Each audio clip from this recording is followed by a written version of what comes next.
They know exactly what they did. They know exactly what they did. So stop trying to explain something to a person that already knows what they did.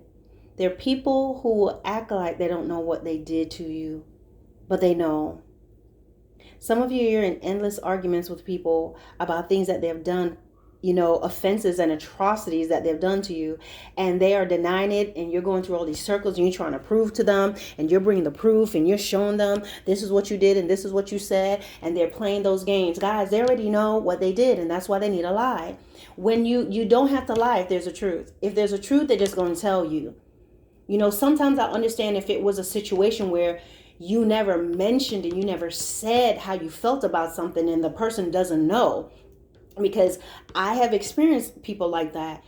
You did something, you don't know what you did, and they've changed, and you're trying to get the story and you're trying to figure out why, and they're not telling you.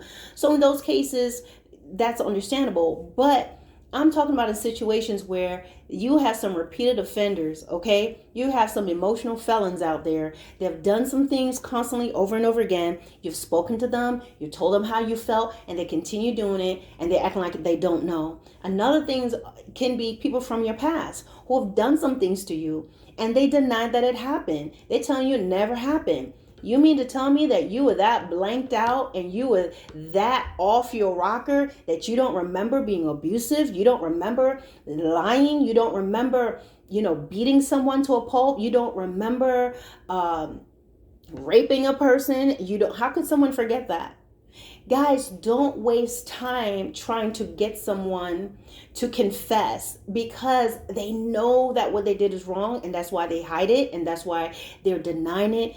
And guys, you have to realize some people, they're just set in their ways. When you're trying to go back and you're trying to get your parents to understand, or trying to talk to them about things that happened and things that hurt you, and they're either laughing about it or they're minimizing it, that's their way of denying what they've done. And a lot of times they tend to want to compare their past, and maybe they went through some stuff to yours, but that has nothing to do with it. They will tell you, you don't know what I went through.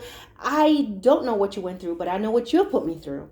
So the thing is, if they're not willing to come to a place of understanding, and they want to go and talk about, well, I took care of you when you were 5, and I did this, and I could have aborted you, and I could have done this, and I could have done that. When you have parents that's not in a position to apologize to you because they feel like, I brought you into this world. In other words, they think that they're God. No, they didn't bring you into this world. God placed you in their womb. And truly, if they're not in a place to apologize, then they're going to stand before God for you. Even though you're grown, they're going to stand before God because they were with you and they had an influence in your life when you were vulnerable for at least from birth or whatever age up until you became an adult. Those are many years of things that could have happened that they will have an account for. Not to mention the things that they might have done that you know about as you're an adult and behind your back. So people got things to answer to God for. But there could be other relationships. It could be your siblings. It could be someone that you were with. It could be someone you're with right now.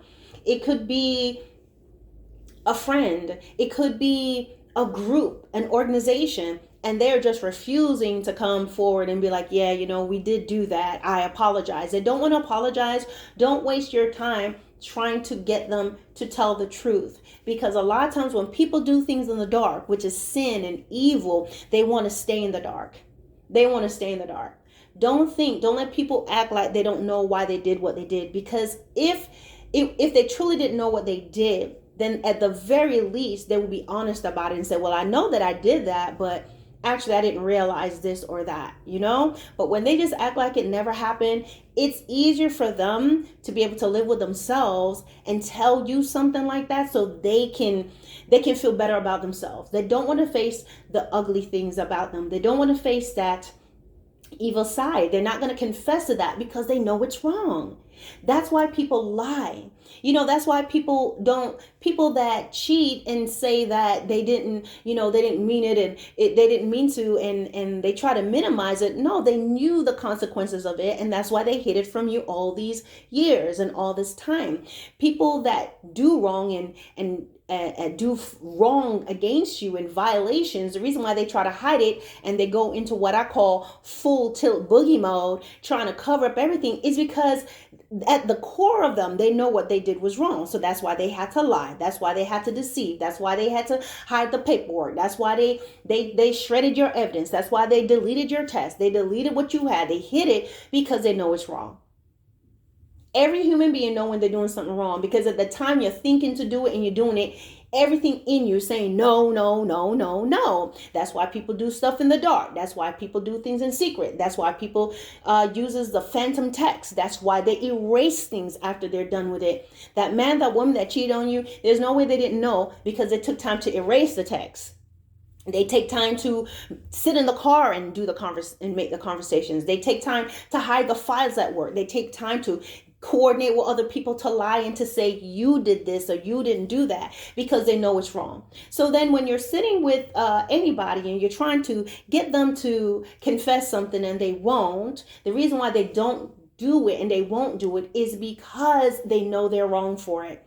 And people that you're close to and you love them and you're just trying to get closure, sometimes your closure is knowing that you've already said it to them. You've already tried to you try to have an open conversation with them and they denied it. They let it go. Let the closure be in that you took the steps to try to make things right.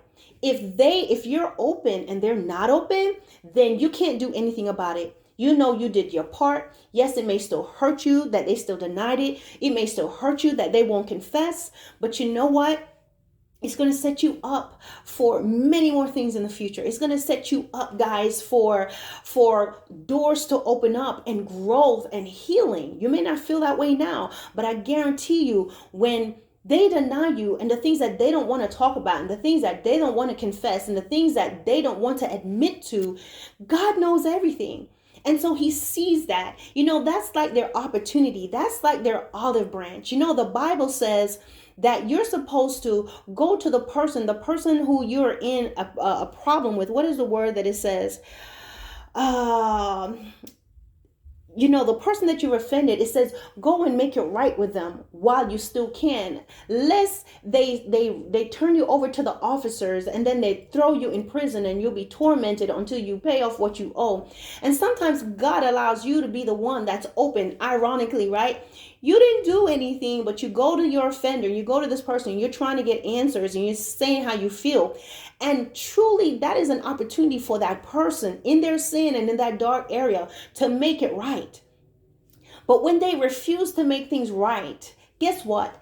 That sin, that offense still stands before God. And what happens? They'll be tormented. What happens? They're going to stand before God to give an account for what they did, because the Lord would have given them an opportunity to do right. The Lord would have given them an opportunity to apologize to you. The Lord would have given them an opportunity to confess what they did, and to make it right, whatever the consequence may be. But no, they're not going to do that. So God is going to take you in under his wings, and he's going to heal you, and he's going to let you cry, and he's going to let you sigh and hum and whatever you got to do. He's going to let you pour out. You see, that's a part of pouring out the old stuff. And when you pour out and you're crying and everything, he will let you do that. God gives you a period to grieve, honey. God gives you a period of time to cry and to say what you're feeling, to kick your feet and say,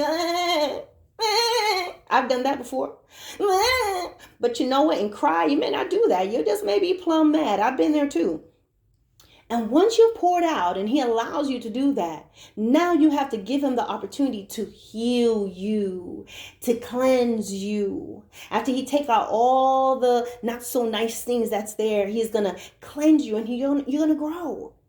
So when they don't want to confess and they don't want to admit it, don't spend your time at that level to argue and keep dredging things up. And they laugh and they deny it and they say you're crazy and they say it didn't happen. Okay, no problem. Leave it alone and trust God. Trust God. You may never see what happens, but every last one of us have a day that our time's up. We got an expiration date. And then we'll stand before God. And in eternity, there's no more, I shouldn't have done that. Because all that stuff was supposed to be done on this side of life. So stay encouraged. I know it hurts, But stay encouraged and know that God sees all. Don't try to get somebody to confess something that they already know. They already know, and that's why they're trying so hard to hide it and deny it. All right, guys, God bless.